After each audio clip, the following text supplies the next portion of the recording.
My name is Andrew Stanton. I am the director and co-writer of Finding Dory. And I'm Lindsey Collins. I'm the producer of Finding Dory.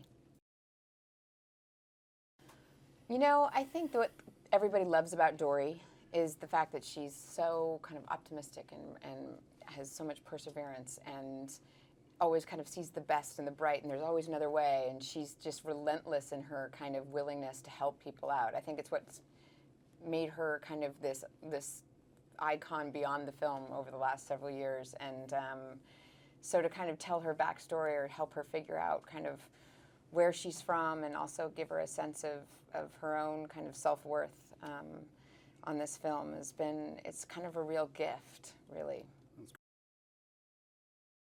My biggest hope that people take away from this film is that you don't have to have something as obvious as short-term memory loss, that we all have things about ourselves that we think make us a little different, maybe a little stand out, and we may see it as a flaw, but it's most likely it's something that makes us unique and makes us special, and that you learn to embrace that you learn to accept that and realize nobody else has that quality, and that makes you very unique, and it's the same way Dory learns that.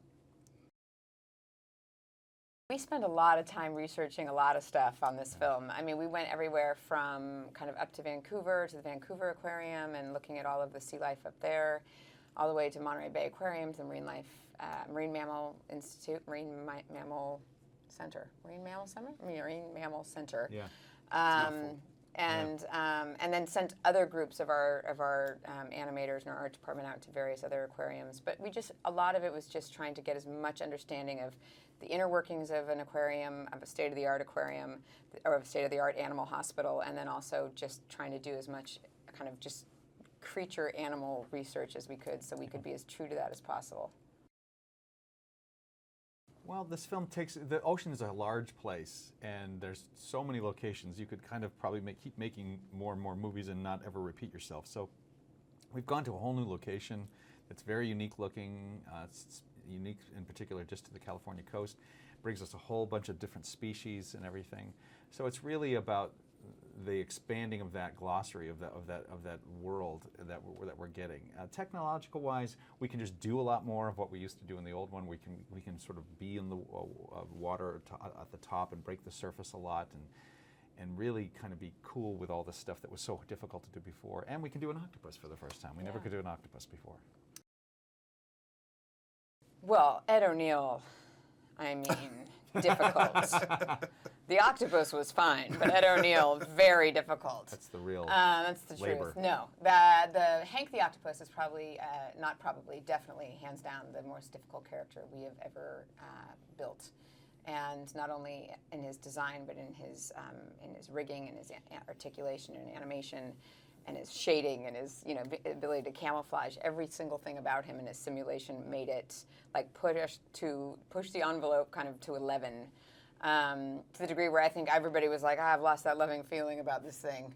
And I think the good news is that often that happens and then you don't kind of see it. It looks invisible to the audience. Mm-hmm. I think there's something about Hank that as much as you're not paying attention to it, even people who don't know anything about how hard he was will be like, that is a cool character. Mm-hmm. Yeah. It's very similar to the first movie in the sense that, again, you can kind of pick from so many species, so you start making a list of kind of what's cool. It was almost easier, because we were traveling all over the ocean in the first movie, it was really kind of hard to select.